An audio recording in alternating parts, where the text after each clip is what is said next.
देखिए ये जो सुभाषितानी है आपके क्लास में, या सुभाषित कहा जाए, सुंदर कथन या सुंदर वचन, ये हमारे संस्कृत में बहुत सारे ऐसे ग्रंथ हैं जिससे ये सुभाषित ली गई है। समझ आए ना, संस्कृत के ग्रंथों से इसको ली गई है।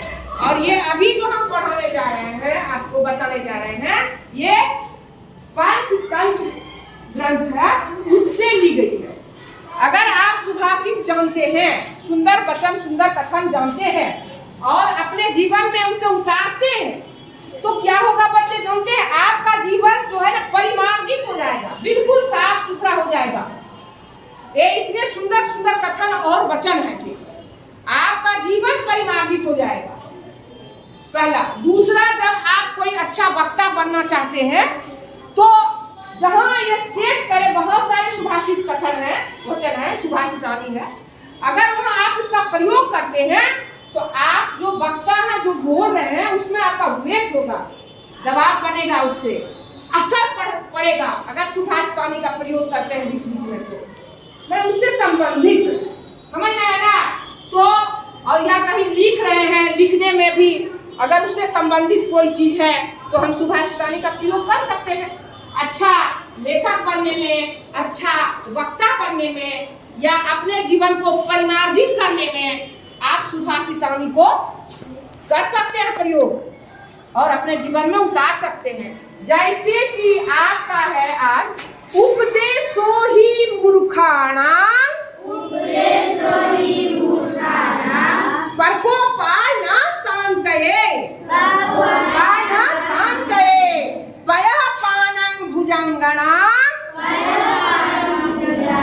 केवलम विषवर्धनम्। अर्थ जानिए, जैसे कि परकोपाय का अर्थ होता है गुस्सा, परकोपाय का अर्थ क्या होता है? गुस्सा। और पयः का अर्थ होता है दूध, पयः का अर्थ क्या होता है? दूध। भुजंग का अर्थ होता है सांप, भुजंग का अर्थ क्या होता है? सांप। विषवर्धनम् माने विष बढ़ना। इसका अर्थ समझिए, इसका अर्थ है मूर्खों को उपदेश देने से, मूर्खों को उपदेश देने से उसका गुस्सा बढ़ता है, उसका गुस्सा बढ़ता है। जैसे कि सांपों को दूध पिलाने से, सांपों को दूध पिलाने से सांपों का गुस्सा ही बढ़ता है। सांपों का, यानी कि गुस्सा का अर्थ यहाँ पर है विष या जहर। गुस्सा का अर्थ क्या हुआ? जहर। सांपों का जहर ही बढ़ता है, जो और जहर, जहर ही बढ़ता है। यहाँ बच्चे समझिए, यहाँ उपदेश की तुलना, इस श्लोक में उपदेश की तुलना दूध से की गई है। किससे की गई है? दूध से। दूध से। और मूर्खों की तुलना सांपों से की गई है। मूर्खों की तुलना किससे की गई है? मूर्खों की तुलना, अगर मूर्ख है, महामूर्ख है और आपस में लड़ाई कर रहा है, अगर बीच में आप जाके कोई अच्छी बात, लड़ाई को शांत करने के लिए अगर कहने लगिएगा तो लाठी लेके दौड़ने लगेगा आपके पीछे कि बड़ा आया हमको लड़ाई शांत कराने के लिए, मार देगा कपाट पर ही लाठी। चूंकि वो मूर्ख है ना, आ गया मूर्ख का लाठी कपाट पर, वो कपाड़े को मार देगा। क्योंकि अगर उसको समझाइएगा तो वो उसको लगेगा कि जहरे है, उसका गुस्सा बढ़ेगा। तो जैसे कि सांप, सांप को अगर हम दूध पिलाते हैं तो सांप का जहर ही न बढ़ता है, ठीक उसी तरह से जो मूर्ख है वो सांप के तरह है और उपदेश जो है वो दूध के तरह है।